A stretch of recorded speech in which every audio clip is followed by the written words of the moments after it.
আচ্ছা, স্টার্ট করেন। জি স্যার, করছি। আচ্ছা, ঠিক আছে, ওকে। আচ্ছা, যেহেতু স্টার্ট করেছেন, ওকে, আমি দেখতে পাচ্ছি।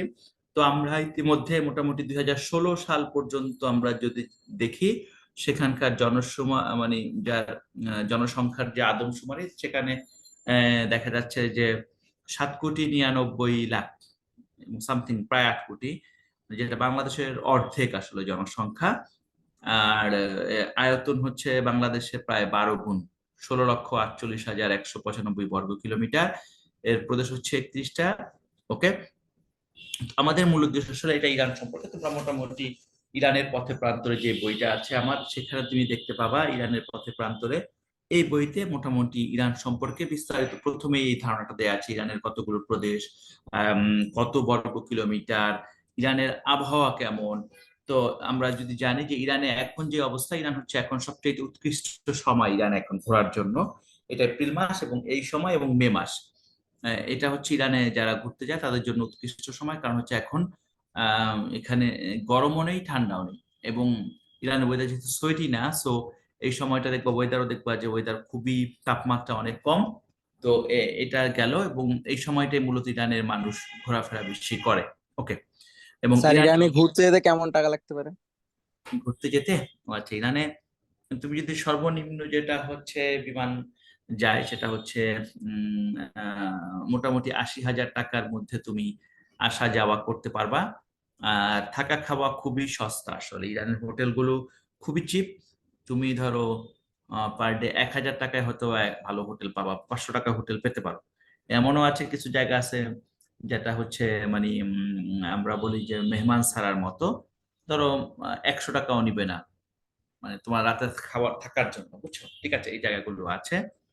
এই আর খাওয়া খুবই সস্তা, খাওয়া বিভিন্ন জায়গায় তুমি বিভিন্ন রকম খাওয়া পাবা, খাবার চিপ। ইরানের 5 স্টার হোটেলেও অনেক চিপ। বাংলাদেশের যদি ধরো আমরা রয়্যালে বা স্টারে যেই খাবার খাই, মানে যেই দাম, তুমি 5 স্টারে গেলে ওই সেম দামই খাবার খেতে পারবে। ইরানের খাবারের দাম কম। ওকে, স্যার, যাতায়াত খরচ কেমন ভিতরে, দেশের যাতায়াত খরচ যদি অভ্যন্তরে? বললাম 80,000 টাকা।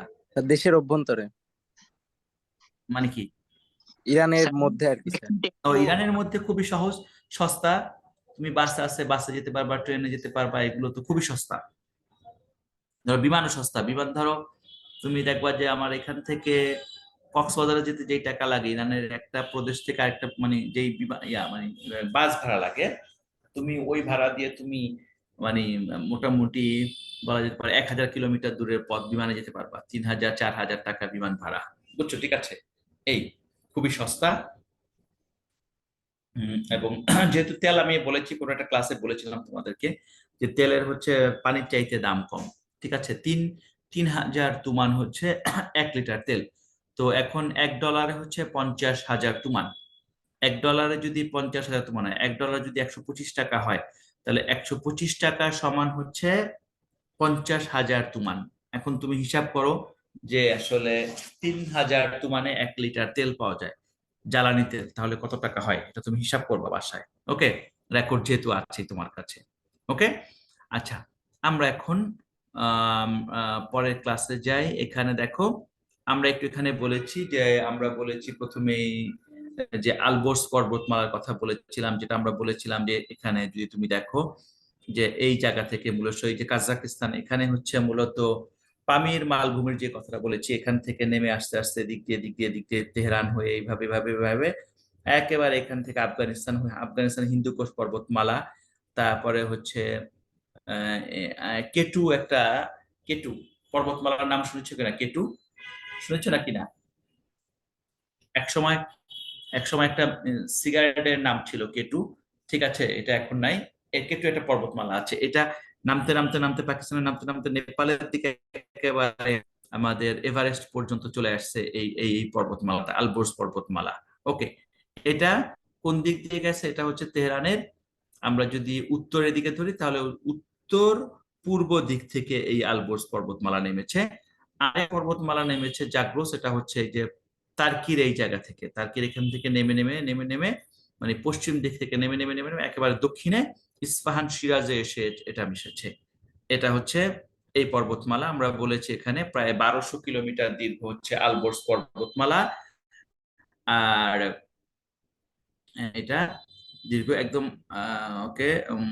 তারপর হচ্ছে আরেকটা হচ্ছে কি, জাগ্রস পর্বতমালা। আমরা বলেছি জাগ্রস পর্বতমালার একটা কথা, যেটা হচ্ছে এটা পশ্চিম তুরস্ক ঘেঁষে একেবারে ইরানি বিখ্যাত সিরাজ ইস্পাহানে দক্ষিণ পারস্য উপসাগরে সে শেষ হয়েছে। আচ্ছা, আর আরেকটা বিষয় মনে রাখতে হবে, ইরান সম্পর্কে জানতে হলে তোমাকে অবশ্যই জানতে হবে যে ইরানের সর্বপ্রাচীন সভ্যতা ইরানি সভ্যতা, যেটা আমরা বলি যে খ্রিস্টপূর্ব 2400 অব্দে এটি মূলত খুজিস্তান প্রদেশের সুসনগরীতে এটি কি হয়েছিল, এটির সূচনা হয়েছিল, এটি শাসন কার্য সেখানে ছিল। ঠিক আছে, ওকে, এটা গেল। আর আরেকটা হচ্ছে ইরানে ইসলাম পূর্ব সময় 6টি রাজত্ব ছিল। একটা হচ্ছে ইলামি, মাদ, হাকামানশি, তারপরে সুলুকি, আশাকানি এবং সাসানি। এটা ইরানের পথে প্রান্তরে বইতে খুব সুন্দরভাবে দেয়া আছে এই শাসন। আর ইসলাম পরবর্তী 27টি শাসন ব্যবস্থা ছিল। ওকে, ইসলাম পূর্ব কয়টি? 27টি শাসন ব্যবস্থা ছিল। সো ইসলামের পরে মানে একেবারে ইসলামী বিপ্লব পর্যন্ত। আচ্ছা, আরেকটু কথা বলে নিই। এটার আরেকটা আমার সঙ্গে কিন্তু বাহাউদ্দিন স্যার পড়াবে 307, স্যারের সঙ্গে কথা বলেছো? পলাশ, জি স্যার, পলাশ। স্যারের সাথে কথা বলছি। জি হ্যাঁ, স্যার। স্যারের সাথে কথা বলে স্যার কি পড়াবে না পড়াবে এটা তোমরা আমাকে একটু জানাও, তাইলে হবে। তাইলে আমি আর ওগুলো পড়াবো না, বুঝছো তো? ওকে, জি স্যার। ওকে। আচ্ছা, গেল এটা। এটা মোটামুটি আমরা একটা নর্মাল ধারণা গেল। তারপর হচ্ছে আমরা যদি বলি যে ইরানের সঙ্গে মূলত যেটা আমরা বিখ্যাত গান আমরা বলেছি বারবার, এই যে ইরান তুরান পার হয়ে, না আমি রূপনগরের রাজকন্যা রূপের জাদু এনেছি, ইরান তুরান পার হয়ে না, কি জানো, তোমার দেশে এসেছি, ইরান তুরান। তো ইরানের সঙ্গে যদি আমরা ঐতিহাসিক ভাবে দেখি, মূল দ্বন্দ্বটা যে ইরান তুরান, তুরান হচ্ছে মূলত মধ্য এশিয়াকে বলা হতো। ঠিক আছে, বর্তমানে মধ্য এশিয়া বলতে যেটা কি, কাজাকিস্তান আছে, তুর্কমেনিস্তান, উজবেকিস্তান, তারপর হচ্ছে কি তাজিকিস্তান, কিরগিজস্তান। কয়টা? 5টা। এই 5টা দেশ মিলে হচ্ছে কি, 5টা দেশ মিলে কি মধ্য এশিয়া, যেটা তুরান বলা হতো, সেন্ট্রাল এশিয়া যেটাকে বলা হয় এখন। ইরান হচ্ছে বাংলাদেশের কত গুণ বড়? 12 গুণ। আবার কাজাকিস্তান দেখেছো, কাজাকিস্তান হচ্ছে ইরানের আবার 3 গুণ বড়। তার মানে তাহলে কি, মানে বাংলাদেশের 36 গুণ বড় হচ্ছে কাজাকিস্তান। বুঝাতে পেরেছি তোমাদেরকে? জি স্যার। এবং আরেকটা হচ্ছে ইতিহাসের বড় একটা অংশ জুড়ে হচ্ছে ফার্সি ভাষা ও সাহিত্যের কথা যদি বলি, তাহলে মধ্য এশিয়ার একটা বিশাল অবদান। কারণ হচ্ছে এখানে এই যে উজবেকিস্তান দেখতে পাচ্ছ, এই উজবেকিস্তানের বিখ্যাত 2টি শহর, কি শহর? সামারকান্দ, বোখারা। নাম শুনছো না, সামারকান্দ বোখারা? জি স্যার, শুনেছি। হাফিজের কবিতার বিখ্যাত আগার অন্তরকে সিরাজি বেদাস্ত অরাত দিলে মর বেখালে হিন্দুয়াস বাকসাম সামারকান্দ বুখারা র। যেহেতু বলেছে এই বুখারা এবং সামারকান্দ একসময় ছিল পুরো সামানি ডাইনেস্টি, সামানি শাসনকালের রাজধানী। ঠিক আছে, ওকে, এই সময়টা। এবং একেবারে আমরা বলতে পারি যে এটা একটা বংশই কি ছিল, এই পারস্য সভ্যতার সঙ্গে সম্পৃক্ত ছিল।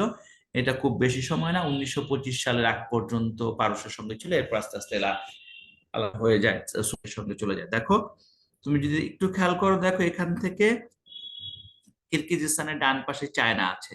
আমরা কি দেখতে, স্ক্রিনশটটা দেখতে পাচ্ছ? দেখতে পাও? এখান থেকেই মূলত মঙ্গোলিয়া বা চেঙ্গিস খান, কুবলাই খান, হালাক খান, এদের একটা আবির্ভাব। এরা মূলত সেন্ট্রাল এশিয়া হয়ে তারপরে ইরানের মধ্যে আসে। ওকে, হালাকু খান এরা। এই এদিকে একটা ইরানের বিশাল একটা সভ্যতার একটা অংশ ছিল। তখন ওই সময় ইরানের নাম ছিল পরসা। ঠিক আছে, পারস্য, প্রাচীন পারস্য। আর নিচের দিকে দেখো ইরান। ঠিক আছে, আর ইরানের পশ্চিম পাশে ছিল বাগদাদ, ইরাক।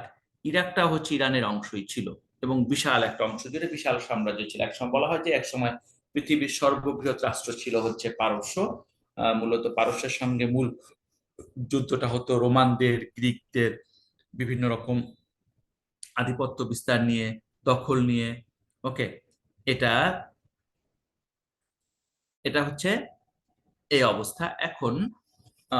আরেকটা হচ্ছে, এটা মোটামুটি আমরা সেন্ট্রাল এশিয়ার কথা একটু বললাম, কারণ সেন্ট্রাল এশিয়ায় অসংখ্য বিখ্যাত কবি, এই যে আমরা যদি তাজিকিস্তানে বলি, তাজিকিস্তানের বিখ্যাত কবিকে, যিনি ফার্সি কবিতার জনক বলা হয় তাকে, হুদাকি সামারকান্দি।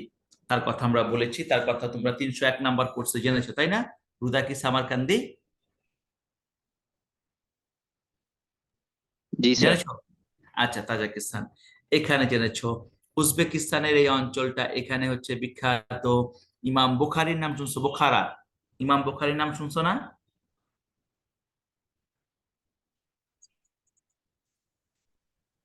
নাম শুনছো? সুমাইয়া, একজন কথা বলবো, একজন। তোমরা কি শুনতে পাচ্ছ কিনা আমি জানি না। এটা এই সামারকান্দ এবং বুখারায় শুনতে পাচ্ছি স্যার। অসংখ্য ফার্সি কবি সাহিত্যিকের জন্ম। তৈমুরলঙের সমাধিও এই উজবেকিস্তানে অবস্থিত। ওকে, তুর্কমেনিস্তান জুড়ে হচ্ছে ইতিহাসের বিভিন্ন রকম, আমরা যদি শাহনামার কথা বলি, শাহনামায় যত রকম সংঘাত দেখবে, লড়াই, সবগুলো মূলত এই তুর্কমেনিস্তান, এই যে এই এলাকা, মধ্য এশিয়া থেকে শুরু করে ইরানের সঙ্গে এই এই যুদ্ধ, আহ, যে ক্ষেত্র যুদ্ধের কাহিনী, বিভিন্ন রকম ঐতিহাসিক, মহা ঐতিহাসিক কাহিনীগুলো সব মূলত মধ্য এশিয়ার সঙ্গেই ইরানের যুক্ত। ওকে, এরপর হচ্ছে আমরা যেটা ইরান তুরানে, যে দেখো ইরান তুরানের কথা আমরা বলেছি, যে ইরান তুরান কোথায়, এই যে ইরান এই পাশে আমরা দেখতে পাচ্ছি, আর উপরে লাল যে ব্যারিকেড, এটা হচ্ছে তুরান। ওকে, আচ্ছা, এখন আমরা যেটা হচ্ছে মূলত আমরা একটু স্যার ধাক্কা দিয়ে দিচ্ছি কেন, যে যেহেতু এখন কিছুদিন আগে তোমরা দেখেছো যে ইরান ইসরায়েলের একটি বড় রকম সংঘাত শুরু হয়েছে এবং সেটি এখনো চলমান।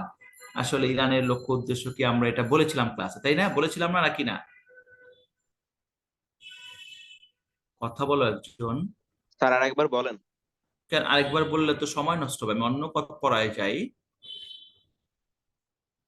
আচ্ছা, স্যার এটা আলোচনা করেছিলেন আমাদের লাস্ট জি, ক্লাসে। আলোচনা করেছিলাম।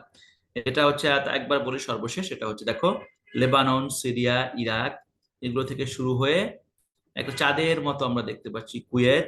ওকে, তারপর এই দেখো এদিকে একদম কাতার পর্যন্ত, এদিকে এখানে কাতার আছে, এখানে এগুলো সব নিয়ে ইরান হচ্ছে মূলত মধ্য একটা রাজনৈতিক বলয় তৈরি করতে চায়।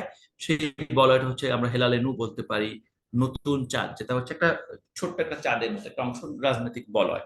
এভাবে সে তার বলয়টা অব্যাহত, এটা সবাই চায়, এটা আমি চাইলে আমি চাইবো, তুমি চাইবো, এটা সবাই মোটামুটি তাদের সৌদি আরব একটা নিজের আধিপত্য বিস্তার করতে চায়। আমরা কোনো একটা ক্লাস আমরা বলেছিলাম ইরান সৌদি, দেখো ইরান আধিপত্য, সবুজ রঙে আমরা ইরান আধিপত্য আমরা দেখিয়েছি। এখানে Afghanistan, Yemen, Qatar, Bahrain, Kurdistan, Iraq, Syria, Lebanon, এগুলো এই জায়গাগুলো রয়েছে। আর লাল রং এলাকা আমরা এবার বলেছি, সেখানে সেও একইভাবেই আফগানিস্তানে তার একটা জায়গা, ইয়ামানে, কাতার, বাহরাইন, এগুলো সবগুলোতে তার একটা প্রভাব বিস্তার করতে চায়। এটা আমরা বলেছি ক্লাসে, একটা ক্লাসে। ওকে, আর আমরা বেগুনি রঙের যে কালার গুলো, সেগুলো হচ্ছে মোটামুটি আমেরিকার ঘাঁটি, অর্থাৎ পুরো মধ্যপ্রাচ্য জুড়ে আমেরিকার ঘাঁটিগুলো দেখো কয়টা আছে, 1 2 3 4। এখানে শুধুমাত্র এখন আফগানিস্তানে তাদের ঘাঁটি নেই, আফগানিস্তান থেকে আমেরিকা চলে গেছে। ওকে, গেল, এটা একটা অংশ। আচ্ছা, তারপর হচ্ছে পরেরটা আমরা দেখব যে ইরানের বিভিন্ন পদক্ষেপ, যেটা হচ্ছে 3 জানুয়ারি 2020 সুলাইমানিকে হত্যা করা, এটা একটা গেছে। ইসলামী বিপ্লবের পর বাণিজ্যিক অবরোধ, আমরা অবরোধের কথা বলেছি। সিস্তান বেলুচিস্তানের সন্ত্রাসী মানে বিভিন্ন রকম হামলা। 1943 সালে অভ্যুত্থান একটা ছিল, আমরা বলেছি যে জনপ্রিয় ওই সময়ের বিখ্যাত মোসাদ্দেক সরকারের পতন, ঠিক আছে। তারপরে হচ্ছে 1988 সালে তেল স্থাপনের বিরুদ্ধে হামলা, সাদ্দামকে পৃষ্ঠপোষকতা, কুর্দিস্তান, ইরাক, ইরানের অভ্যন্তরে রাষ্ট্রদ্রোহী পৃষ্ঠপোষকতা, তাবাস অপারেশন, এরকম বিভিন্ন রকম অপারেশন, এগুলো হচ্ছে ইরানকে বিভিন্ন ভাবে চাপে ফেলার একটা জায়গা তৈরি হয়েছিল। ওকে, গেল। আমরা এটা আমরা আমরা এখান থেকে সম্ভবত আমরা দেখি নাই।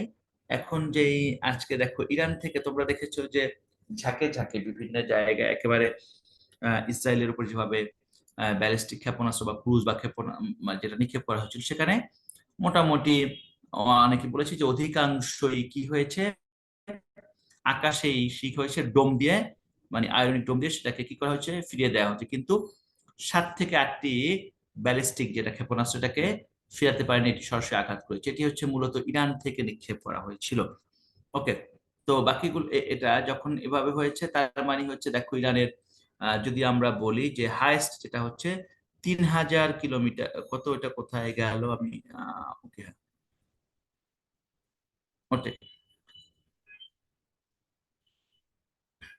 ওকে, দেখো সাহাব, এটা হচ্ছে প্রথমটা, এটা কি, এটা 300 কিলোমিটার পর্যন্ত। আমরা এখানে যদি দেখি, দেখো এখানে যেটা হচ্ছে একদম লেখা আছে ফাতে, তারপরে হচ্ছে জেলজল। ওকে, এভাবে লেখা আছে জালজল, ওকে, ফাজ, এভাবে বিভিন্ন রকম ক্ষেপণাস্ত্রের একটা দেয়া আছে যে কোনটা কোন পর্যন্ত যেতে পারবে, এবং দেখা গেছে যে সর্বশেষ এটা 2500 কিলোমিটার পর্যন্ত যেতে পারবে। অর্থাৎ 2500 কিলোমিটার বলতে তুমি দেখো বাংলাদেশের এক প্রান্ত থেকে আরেক প্রান্তের দূরত্ব কত, কে বলতে পারবে? টেকনাফ থেকে তেতুলিয়া বলতে পারবা? Sir 1000 kilometre. হ্যাঁ, 1000 কিলোমিটার জানতাম। 1000 কিলোমিটার। 1000 কিলোমিটার, তাই আরেকটু কম হতে পারে, যাই হোক ধরে নিলাম 1000। তো 1000 কিলোমিটার তার মানে হচ্ছে যদি এক প্রান্ত থেকে আরেক প্রান্ত দেখো তাহলে এটা 2500 কিলোমিটার দূরত্ব, তার মানে হচ্ছে কি ডাবল, তাই না? যেখান থেকে ইয়ে হবে, এবং এগুলো মোটামুটি মধ্যপ্রাচ্যের সবগুলো দেশই মোটামুটি কাছাকাছি, সো এটা তাদের একটা নির্দিষ্ট, দেখো তো এটার এই যে মানে কোন পর্যন্ত সে যেতে পারে, একেবারে রাশিয়া পর্যন্ত তার ক্ষেপণাস্ত্রের সীমানার মধ্যে আছে, তাই না? আর মধ্যপ্রাচ্যে তুমি সব দেশ দেখো কোনটা, যদি এর আশেপাশে দেশ, পাকিস্তান, আফগানিস্তান থেকে শুরু করে তারপর হচ্ছে রিয়াদ, সৌদি আরব, তার্কি, ইসরায়েল, দেখো ইসরায়েল এখানে দেখছো, কোথায় দেখছো? এই স্ক্রিনশটে আছে, দেখো হচ্ছে চাইলেই তার এই পুরো বলয়ের মধ্যে হচ্ছে কি, আর ক্ষেপণাস্ত্রের ফার্সি হচ্ছে মুশাক, ওকে, মুশাক হয় জামিনি, মুশাক হচ্ছে বলা হয় কি ফার্সিতে বলা হয় মুশাক ক্ষেপণাস্ত্রকে, এটা মনে রাখবা। এটা গেল, এটা এটা তারা একটা মোটামুটি বলা হয়। এখন আরো অত্যাধুনিক আরো বেশি ক্ষেপণাস্ত্র তারা তৈরি করছে, যেগুলো আরো বেশি বলা হয়ে থাকে, সব 5000 কিলোমিটার পর্যন্ত দূরত্বের মধ্যে তারা চাইলে যে কোনো জায়গায় তারা হামলা করতে পারবে বা ব্যালিস্টিক ছুড়ে মারতে পারবে, ওকে, ক্ষেপণাস্ত্র ছুড়ে মারতে পারবে, ওকে। আচ্ছা, আরেকটা হচ্ছে মধ্যপ্রাচ্যে আমরা একটা বলেছি যে আমেরিকান সৈন্য সংখ্যা, এটা হচ্ছে মোটামুটি আফগানিস্তান ছাড়া এখন সব দেশেই মোটামুটি, ইরাকেও আছে, ইরাক থেকেও দেখো প্রায় ইরাকে 6000 সৈন্য আছে, কুয়েতে আছে হচ্ছে 13,000, বাহরাইনে 7,000, আফগানিস্তানে 14,000 ছিল, এটা চলে গেছে, কাতারে আছে হচ্ছে 13,000, এমারত, এমারত দ্যাট মিনস হচ্ছে হচ্ছে আরব আমিরাত, সেখানে আছে হচ্ছে 5,000, ওমান আছে 606 জন, আরবিস্তানে সৌদি, সৌদিতে আছে হচ্ছে 3,000, জর্ডানে আছে 3,000, এর মধ্যে সিরিয়াটা এখনো সিরিয়াতে অ্যাড করেনি, সিরিয়ায় প্রচুর সংখ্যক, বিশেষ করে সিরিয়ার কুর্দিদের যে অঞ্চল আল হাসাকা, ওই অঞ্চলে আমেরিকানদের বিশাল একটা বড় ঘাঁটি আছে, ওকে। মধ্যপ্রাচ্যে বিভিন্ন দেশে বিভিন্ন জায়গায় আমরা শূন্য সংখ্যা দেখতে পেলাম, ওকে, এটা একটা গেল। আচ্ছা, আর মধ্যপ্রাচ্য, ফার্সিতে মধ্যপ্রাচ্যকে বলে খাবার মিয়নে, তাহলে আমরা ফার্সি শিখলাম হচ্ছে একটা মুশাক ক্ষেপণাস্ত্র, আর একটা হচ্ছে আমরা যদি বলি এই মধ্যপ্রাচ্য খাবার মিয়নে, আমরা যখনই এই বিষয়গুলো আমাদের একটু খেয়াল রাখা উচিত, যেহেতু ভিডিও রেকর্ডিং হচ্ছে, এটা তোমাদের কাছে যাবে, তোমরা এটা এটা একটু দেখে পড়বা, ওকে। এখন আমরা যদি ইরানের সংবিধানটা একটু দেখি, সাংবিধানিক ব্যবস্থা, ইরানের সংবিধান হচ্ছে সর্বোচ্চ মূলত রাহবার যিনি ইমাম খামেনি, তার হাতেই মূলত সব ক্ষমতা ন্যস্ত, ওকে। মূলত তার অধীনে আমরা যদি বলি বেলায়েতে ফাকিহ 12 জন তার পরামর্শক রয়েছেন, তারাই হচ্ছে সর্বোচ্চ পরিষদ মূলত, এবং এই রাহবারের অধীনে হচ্ছে তিনটা জায়গা ভাগ করে দেওয়া হয়েছে, যে রাহবারের হাতে একটা হচ্ছে প্রেসিডেন্ট, যে পুরোপুরি স্বাধীন, তার কাজ হচ্ছে মূলত রাষ্ট্রীয় পররাষ্ট্র নীতি নিয়ে বিদেশে বিভিন্ন বিষয় নিয়ে কথাবার্তা বলা। আরেকটা স্বাধীন হচ্ছে বিচার বিভাগ, বিচার বিভাগের কেউ চাইলে সেখানে হস্তক্ষেপ করতে পারে না, বিচার বিভাগটা পুরোপুরি স্বাধীন, এবং এই কারণে দেখবা যে হাসান রুহানি যখন প্রেসিডেন্ট ছিল তার ভাইও জেলে ছিলেন। আচ্ছা, তারপর হচ্ছে আরেকটা হচ্ছে পার্লামেন্টটাও পুরোপুরি স্বাধীন। তো এই তিনটা জায়গা স্বাধীন, এবং তিনটা জায়গার যদি মানে ক্ষমতার কথা বলে, তিনটা জায়গার সেম ক্ষমতা, প্রেসিডেন্ট বলে আলাদা কোনো ক্ষমতা নেই, এবং তবে মূলত রাহবারের হাতেই এগুলোর সবকিছু মোটামুটি, বিভিন্ন রকম যে পরামর্শগুলো, বিভিন্ন রকম যে নীতি নির্ধারণী দেশের জন্য কল্যাণমূলক, সব ম্যাক্সিমাম হচ্ছে রাহবারি, ম্যাক্সিমাম প্রায় সবগুলো রাহবারি দিয়ে থাকেন, আর বাকি তিনজন মূলত রাহবারের পরামর্শে তাদের কাজগুলো করেন, ওকে। তবে এর মধ্যে আমরা বলেছি ইরানে ধরো দুই ধরনের ইরানের রাজনৈতিক দলে, যেহেতু আমরা ক্ষমতা দেখি আসলে এইভাবে, ইরানে মূলত যেহেতু রাষ্ট্রধর্ম ইসলাম এবং মাযহাব হচ্ছে 12 ইমাম জাফারি, অর্থাৎ অবশ্যই শিয়া মাযহাব, অর্থাৎ 12 ইমামে বিশ্বাস করতে হবে। 12 ইমামকে প্রথমত হজরত আলী হচ্ছে প্রথম ইমাম, হজরত আলী, এরপরে ইমাম হাসান, ইমাম হোসেন, জয়নুল আবেদিন, আজকার, এভাবে করতে করতে করতে একেবারে সর্বশেষ 12তম ইমাম হচ্ছে ইমাম মাহদি। আমি কি বুঝাতে পারছি? জি স্যার।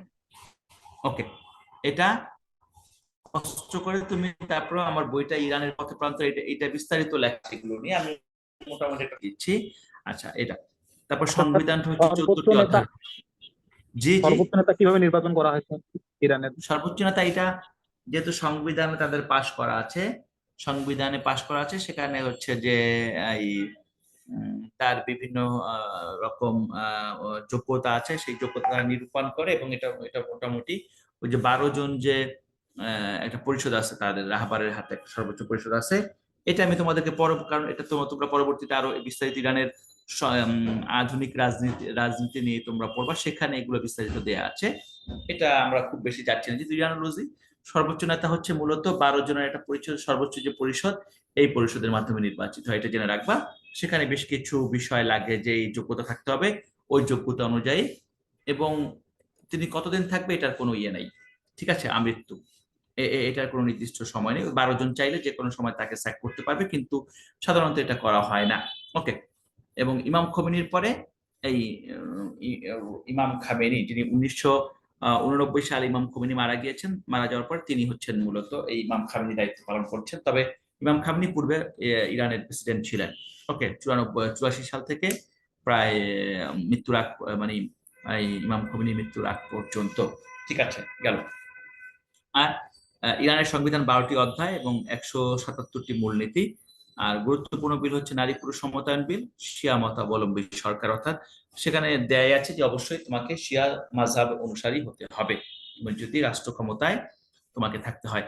আর আরেকটা হচ্ছে, আমরা যতই দেখি ইরানের, আসলে বাইরে থেকে আমরা বলি যে ইরান মনে হয় পুরোটাই মেয়েরা হচ্ছে কি, যে তারা বোরকা পরে থাকে, ইয়ে পরে থাকে, আসলে হিজাবের মধ্যে এরকম না, আসলে কিছু এরা বাংলাদেশের চাইতে, বাংলাদেশে যেভাবে চলে চাইতে আরো আধুনিক। তুমি যদি যাও সেখানে দেখবা, এবং দেখা যায় আমার কাছে অধিকাংশ নারী অফিসিয়াল জব করে তারা। তুমি যদি বিশ্ববিদ্যালয়ে যাও, বিভিন্ন কর্মকর্তা দেখবা নারী, তুমি হসপিটালে গেলে দেখবা যে বিভিন্ন নারীদের আধিক্য, ব্যাংকে গেলে ব্যাংকার দেখবা প্রচুর নারী, তুমি ইভেন যে দোকানে দেখবা যে প্রচুর নারী রয়েছে, বিভিন্ন রকম বড় বড় শপিং মলে, ইভেন নারীদের নিজস্ব বিজনেস রয়েছে, নারীরা বড় বড় জায়গায় এমডি হিসেবে রয়েছে। তারপরে নারীরা বাংলাদেশ উবারের মতো, ওদের ওখানে উবার নেই, ওরা বলে হচ্ছে এই স্ন্যাপ, ওদের উবার নেই, ওদের স্ন্যাপ বলে, স্ন্যাপ এবং তাপসি, এরকম বেশ কয়েকটা অ্যাপস আছে, সেখানে নারীরা হচ্ছে এই উবার বা ট্যাক্সি ড্রাইভার হিসেবে কাজ করে। ওকে, এবং এটা আধুনিকতা, এবং এদের দেখবা যে এরা সব সব রকম শিক্ষা দীক্ষা তারা এগিয়ে। ওকে, গেল। তারপর এই ইরানের যে সংবিধান সম্পর্কে তুমি মোটামুটি যদি পড়তে চাও, এটা হচ্ছে এই ফার্স্ট ইরানের পথপ্রান্তরের বইটা অবশ্যই তোমার পড়া উচিত। আর আমরা বলেছি যে 12 জনের যে প্রতিনিধি তাকে বলা হয়, যে আমরা বলেছি যে প্রতিনিধি তাকে নামায়েন্দে ওয়ালিয়ে ফাকিহ। ওকে, এটা বলা হয়, এবং প্রদেশে আয়তন ভেদে বিভিন্নভাবে জনসংখ্যা ভেদে একাধিক প্রতিনিধি নির্বাচিত হতে পারেন। সর্বোচ্চ নেতা, আচ্ছা, এটা হচ্ছে বিশেষজ্ঞ পরিষদ, যেটা হচ্ছে আমরা বলেছি 12 জনের, এই বিশেষজ্ঞ পরিষদে মূলত এই রাহবার নির্বাচন করেন, এবং প্রেসিডেন্ট নির্বাচনের সময় এরাই মূলত মনোনয়ন দেন। এই 12 জনের মধ্য থেকে তারা বাছাই করেন, যে 12 জন যাচাই বাছাই করে যারা হতে চায় তাদেরকে দেন। আর আমি আরেকটা কথা বলেছিলাম তোমাদেরকে, সেটা হচ্ছে ইরানে আহ 2 ধরনের আপাতত, একটা হচ্ছে উসুল গেরা। উসুল গেরা হচ্ছে উসুল আলিফ সিন ওয়াও লাম, উসুল গেরা। উসুল গেরা হচ্ছে রক্ষণশীল, যারা কনজারভেটিভ তাদেরকে বলা হয় উসুল গেরা। আরেকটা হচ্ছে ইসলাহ তালাব। ইসলাহ তালাব দ্যাট মিনস হচ্ছে যারা উদারপন্থী, তাদেরকে বলা হয় ইসলাহ তালাব। ওই আলেমদের মধ্যে 2টা গ্রুপ রয়েছে, একটা হচ্ছে উসুল গেরা, একটা হচ্ছে ইসলাহ তালাব। যেমন রাফসানজানি প্রথমে তো উসুল গেরা ছিল, কিন্তু পরবর্তীতে তিনি ধীরে ধীরে ইসলাহ তালাব, তিনি আরো বেশি উদার চিন্তা করেছেন। তারপরে খাতামি, মোহাম্মদ খাতামি তিনি ছিলেন, এবং হাসান রুহানি সর্বশেষ ছিলেন। এরা হচ্ছে উদারপন্থী, অর্থাৎ ইসলাহ তালাব, তারা আরো বেশি সংস্কার চেয়েছেন। অন্যদিকে আহমদিনাজাদের কথা বলতে পারি, বর্তমান রাহবার ইমাম খামেনির কথা বলতে পারি, ইব্রাহিম রাইসের কথা বলতে পারি, তারা মূলত হচ্ছে কি, তারা উসুল গেরা। ওকে, আচ্ছা দেখো, আর এখানে আমরা বলেছি যে সর্বোচ্চ নেতা রাহাবারের পরে 3টি ধাপ রয়েছে। ঘেরা আরেকবার একটু বলবেন? বলেন। ফুল ঘেরা যে কি বললেন একটু? উসুল গেরা, আলিফ সিন ওয়াও লাম, উসুল গেরা, এটার অর্থ হচ্ছে রক্ষণশীল, কনজারভেটিভ। ওকে, ঠিক আছে। এরা অর্থাৎ রক্ষণশীল চিন্তা ভাবনা যেটা করে, জি স্যার। এদের মধ্যে হচ্ছে বর্তমান রাহাবার সহ যেমন রয়েছেন আহমদিনাজাদ রয়েছেন, রয়েছেন ইব্রাহিম রাইসি, এরা হচ্ছে উসুল গেরা এই ঘরানার। আর ইসলাহ তালাব যারা হচ্ছে কি করেন, সংস্কারপন্থী, উদারপন্থী, তাদের অগ্রভাগে রাফসান জানি ছিলেন, খাতামি এবং কি বলে এই হাসান রুহানি সর্বশেষ ছিলেন। ওকে, আচ্ছা গেল। আর সর্বোচ্চ নেতার জন্য 3টি ধাপ রয়েছে, 3টি মানে তার সর্বোচ্চ নেতার অধীনে পরের ধাপে একটা হচ্ছে মুজরিয়ে, নির্বাহী বিভাগ। এটা মূলত প্রেসিডেন্ট, যেমন ইব্রাহিম রাইসি এখন প্রেসিডেন্ট হিসেবে দায়িত্ব পালন করেছেন। এটা কব্বে মুজরিয়ে বলা হয় ফার্সিতে, যেটা বাংলায় নির্বাহী বিভাগ। কব্বে মোকান্নানে বা আইন বিভাগ তথা সংসদ, যেমন বাকের গালিবাগ ছিল, এখন নতুন একজন স্পিকার, আমি পরে ইয়ে করবো না। কব্বে কাজাইয়ে অর্থাৎ হচ্ছে এটা কি, বিচার বিভাগ। ওকে, এখানে বিচার বিভাগের একজন প্রধান। এরা নিজস্ব সবাই স্বাধীন, কিন্তু এরা 3জনই রাহাবারের অধীনে, রাহাবারের পরে সর্বোচ্চ পদের। ওকে, আচ্ছা গেল। ইরানের শিক্ষা ও আমরা বলেছি, একটু আমরা সংক্ষেপে আলোচনা করছি কারণ আমাদের অনেকগুলো পড়া আছে। ইরানের 97% হচ্ছে শতাংশ শিক্ষিত নাগরিক।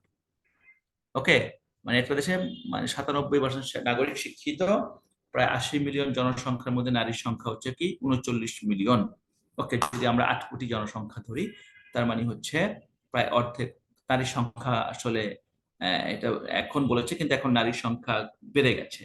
এখন পুরুষের চাইতে নারীর হার বেশি। ওকে, নারী শিক্ষার হার হচ্ছে 85%। তার মানে দেখো কত বিশাল একটা অংশ নারী পড়াশোনা করে।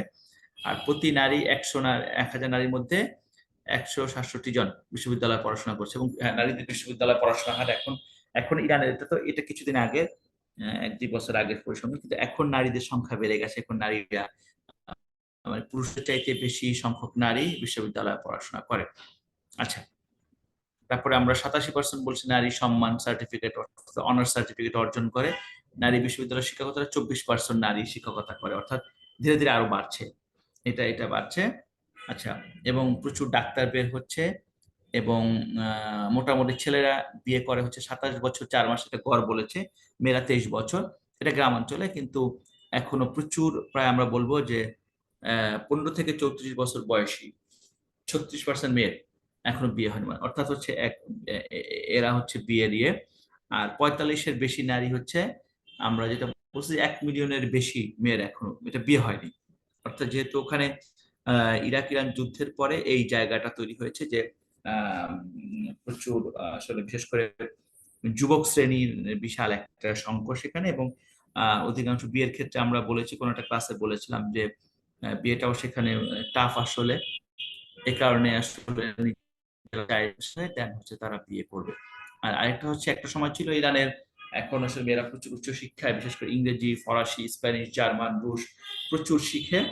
এবং মোটামুটি বাড়ি ঘরে বিভিন্ন জায়গায় বিভিন্ন আইএলটিএস, এমএসআরটি, টোফেল, জিমেল, এরকম বিভিন্ন ভাষা শেখার বিজ্ঞাপন আমরা সেখানে দেখি, বিভিন্ন রকম মানে প্রশিক্ষণ দেয় এই। আচ্ছা গেল। তারপরে হচ্ছে আমরা বলবো, আচ্ছা কর্মক্ষেত্রে, ইরানের কর্মক্ষেত্রে নারীদের কথা বলেছি, প্রচুর সংখ্যক নারী। দেখো একটা, তো আমরা দেখতেই পাচ্ছি যে আমরা যদি স্ক্রিনে দেখি, সেখানে দেখবো যে একেবারে ইরানের আর্মি থেকে শুরু করে বিভিন্ন জায়গায়, জাফরান, এক পাশে হচ্ছে আর্মি, ইরানের আর্মি নারীরা, এবং আরেক পাশে হচ্ছে জাফরান বাগানে কাজ করছে এরকম। তারপরে এখানে দেখো লরি, বড় বড় লরি চালাচ্ছে, অথবা তারা কি করছে, তাদের এই যে বিভিন্ন রকম ক্যারাটে, কুংফু, এগুলো তারা শিখছে। এটা মোটামুটি হিউজ পরিমাণে, যে কুংফুকে তো হিউজ পরিমাণে শিখে এটা।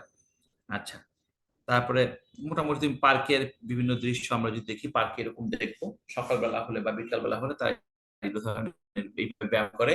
একদম প্রচুর পার্কে তো প্রচুর বৃদ্ধ নরনারীর উপস্থিতি দেখা যায়। এবং এটা পার্ক হচ্ছে তাদের বিনোদনের অন্যতম মাধ্যম ইরানিদের, কারণ তাদের পার্ক কালচার অন্যতম আসলে উন্নত। কারণ হচ্ছে এখানে ধরো আমরা যদি বলি যে বেওয়ারিশ কুকুরের উৎপাত নেই, অর্থাৎ আমরা কুকুর দেখিই না, আসলে কুকুরটা শুধুমাত্র গৃহপালিত কুকুর থাকবে, এছাড়া রাস্তাঘাটে অন্য কোনো কুকুর দেখা যাবে না। এটা এটা ওদের নিজস্ব সংস্কৃতি। কোনো ভিক্ষুক আমি দেখবো না, কোনো পার্কে গেলে কোনো ভিক্ষুক তুমি পাবা না। আর হচ্ছে প্রত্যেকটি পার্কেই যত পানির ব্যবস্থা আছে এবং বাথরুম গুলো পরিষ্কার পরিচ্ছন্ন। এই কারণে ওদের পার্ক কালচারটা হচ্ছে সবচাইতে বেশি উন্নত। তুমি যখনই যাবা যে কোনো পার্কে তুমি ঘন্টার পর ঘন্টা বসে থাকতে পারবা, সেখানে পড়াশোনা করবা। ইভেন ধরো ছুটির দিনগুলোতে উপচে পড়া ভিড়, এবং সেখানে দেখবা যে ওরা চাদর বলে, মানে তাঁবু টানানো, তাঁবুকে ওরা চাদর বলে, তো চাদর টানায়, তাঁবু টানিয়ে তারা বাচ্চা কাচ্চা নিয়ে খেলাধুলা করে, সেখানে খাওয়া দাওয়া করে, বিভিন্ন রকম। এটা ওদের এই কালচারটা অসাধারণ। আচ্ছা, আমরা এখানে বিভিন্ন বিশ্ববিদ্যালয়ের র্যাঙ্কিং এর কথা বলেছি, যে পুরো তেহরানে এখানে আমরা দেখব যে তেহরান বিশ্ববিদ্যালয় র্যাঙ্কিং 1 নম্বরে রয়েছে।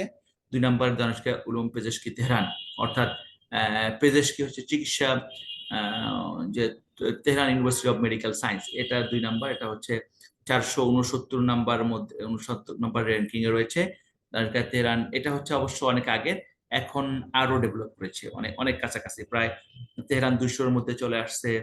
তারপরে দানিশগাহ সানাতে শরীফ, শরীফ ইউনিভার্সিটি হচ্ছে টেকনোলজিতে ফেমাস, টেকনোলজিতে, এবং এই বিশ্ববিদ্যালয় বিদেশি কোনো ছাত্র পড়াশোনা করতে হতো, কারণ এটাই হচ্ছে মূলত যে ফিজিক্স কেমিস্ট্রির একেবারে মানে বিভিন্ন রকম পড়াশোনা এখানে করানো হয়, এবং এটা খুব ফেমাস ইউনিভার্সিটি, শরীফ ইউনিভার্সিটি। তুমি যদি বলো দেখবে যে শরীফ ইউনিভার্সিটি তুমি তোমার অনলাইনে তুমি ইউজ দেখতে পারবা। সানাত আমির কাবির, আমির কাবির বিশ্ববিদ্যালয়, যেটা হচ্ছে আমির কাবির বিশ্ববিদ্যালয় হচ্ছে ওই জায়গার আরো একটা বিখ্যাত ইউনিভার্সিটি। এবং 5 নম্বরে যেটা রয়েছে তারবিয়াতে মুদাররিস, দানিশগাহ তারবিয়াতে মুদাররিস, এটা আমার বিশ্ববিদ্যালয়। এটা 556, কিন্তু আমি সর্বোচ্চ জেনেছি 300-র মধ্যে চলে আসছে এই র্যাঙ্কিং এ।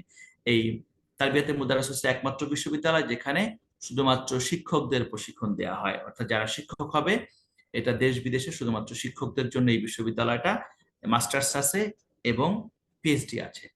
আর দানিশগাহ তেহরান হচ্ছে অনার্স আছে, মাস্টার্স আছে, পিএইচডি আছে, সো ওইটা সবকিছু মিলে। কিন্তু তারবিয়াতে মুদাররিসে অনার্স নেই, গেল।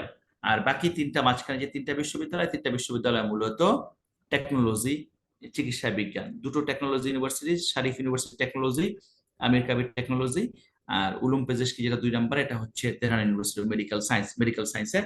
আর বাকি 2টা হচ্ছে সাহিত্য, শিক্ষা, সাহিত্য, সংস্কৃতি সবকিছু পড়ানো হয়। ওকে, এরপরে দেখো, এরপরে হচ্ছে তারবিয়াতে মুদাররিসের পরে সানাতে, এই যে ইস্পাহান, এইটা technology university, medical medical medical. So এই জায়গাগুলোতে আমরা মোটামুটি প্রথম 5টা ইউনিভার্সিটি, এটা র্যাঙ্কিং আমরা দেখেছি, এটা এখন আরো সামনের দিকে গিয়েছে। এখন ইউনিভার্সিটি এটা হচ্ছে সর্বশেষ 2000 সম্ভবত 18 বা 19 সালে আমি র্যাঙ্কিং এর হিসাব আমি দিলাম তোমাদেরকে। এখন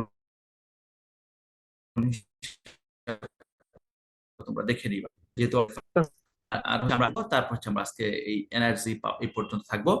ইরানকে বলা হয় এনার্জি সুপার পাওয়ার, অর্থাৎ ইরানে রয়েছে পুরো বিশ্বের 15% গ্যাস সম্পদের মজুদ। বর্তমানে রাশিয়ার চেয়ে ইরানের গ্যাসের মজুদ বেশি, এটা হচ্ছে মোটামুটি গবেষণায় দেখা গেছে। জ্বালানি তেলের মজুদের দিক থেকে বিশ্বে ইরানের অবস্থান চতুর্থ। ওকে, এবং দেশটির হাতে রয়েছে সারা বিশ্বের তেল সম্পদের 10%। মনে করা হয় ইরানে আরো বহু এলাকা রয়েছে যেখানে তেল খনি আবিষ্কৃত হবে।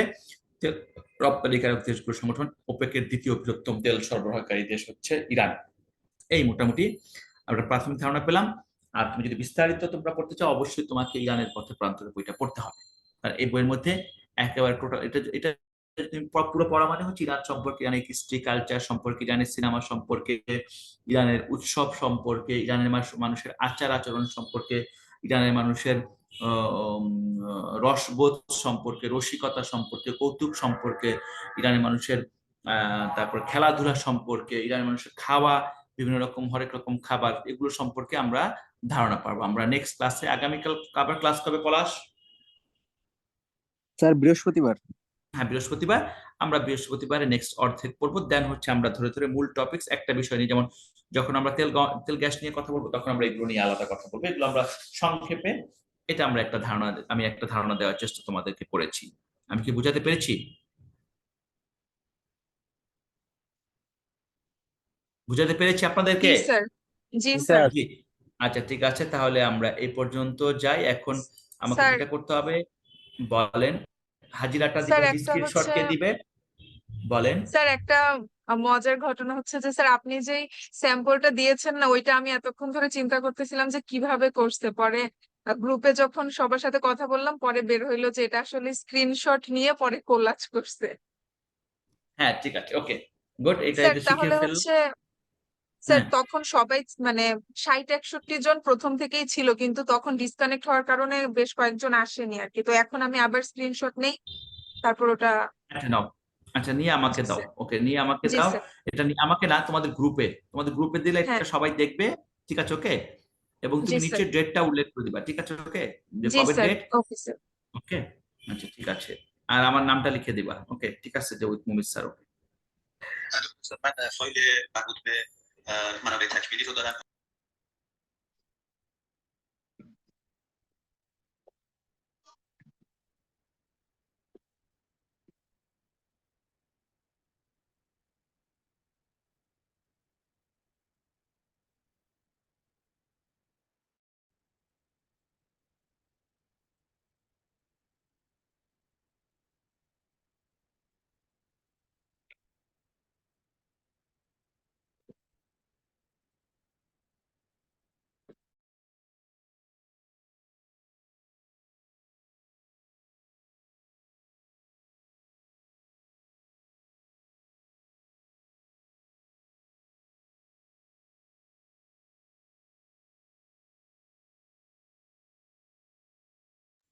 যে দিয়েছেন আমাকে, আমি কি ইভা, আমি কি এটা বন্ধ করব?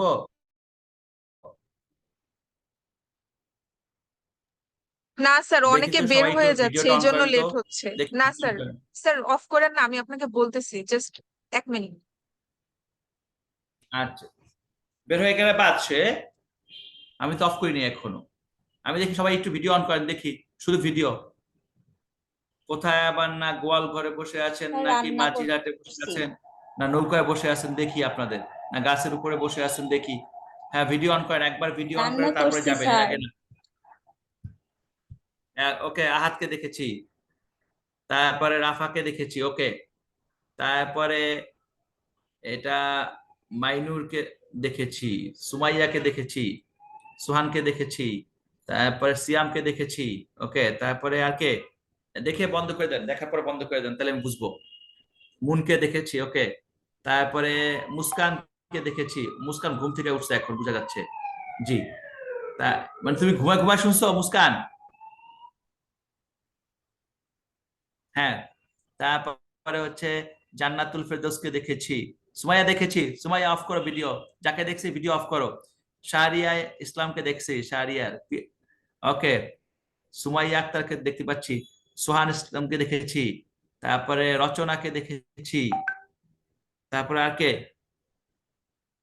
আশাকে দেখেছি, শারমিন শানুকে দেখেছি, মিনাকে দেখেছি, সৃষ্টিকে দেখেছি, ওকে। তারপরে শহীদুলকে দেখেছি, নাম বলার পরে পরে কেটে দিবা, মানে কেটে মানে ফাইজাকে দেখেছি। ফাইজা তুমি তো কি ঘুমাচ্ছ নাকি? আসমাউল হাসনা মিতুকে দেখেছি, ওকে। শাকিলকে, শাকিল এ কি অবস্থা তোমার চুলের, মাশাল্লাহ। এই বদ্ধতা আরো বেশি বাড়বে, চুল কাটায়, গরমের মধ্যে চুল কাটায়, ওকে। মুন্নাকে দেখছি, ওকে মুন্নাকে দেখেছি। আর কে এখানে, এটা হচ্ছে শতাব্দী কর্মকারকে দেখেছি, ওকে। তারপরে আনিয়াকে দেখেছি, হাইবুর রহমানকে দেখেছি, নুসরাতকে দেখেছি, আখিকে দেখেছি, শম্পাকে দেখেছি, আনিয়াকে দেখেছি, আর তো কাউকে দেখিনি। বর্ষাকে দেখেছি। হ্যাঁ, একবার চেহারা দেখা যাবা। ইভাকে তো দেখেছি, ইভা তুমি তো দায়িত্বে আছো, সমস্যা নাই, তোমার তো আলাদা দায়িত্বে আছে। স্যার চেহারা না দেখালে অ্যাটেন্ডেন্স দিবেন না স্যার। না না না, এটা তো আমি পরে বুঝতেছি, ওকে। আর আমার স্যার কথা তো রেকর্ডিং অ্যাটেন্ডেন্সের হচ্ছে, স্ক্রিনশট সো নিয়েছি, সমস্যা। এরপরেও যদি কেউ বাকি থাকে তাহলে হচ্ছে গ্রুপে বললে সেটা আপনি একটু স্যার দিয়ে না দিন। বাকি থাকলে বাদ, বাকি থাকলে আবার বিষয় না থাকলে কি করবো আমরা, ওকে স্যার। ওকে ঠিক স্যার। আছে। সালাম উস্তাদ স্যার, আমি আসছি, শুধু ডিসকানেক্টেড হয়ে যাচ্ছে। জি জি জি জি জি। স্যার বারবার ডিসকানেক্টেড হয়ে যাচ্ছে ওই ভিডিওতে ওকে লতা, সমস্যা নাই। ওকে, বুঝতে পারছি তুমি আসছো লতা। ওকে, লতাকে দিও হাজিরা।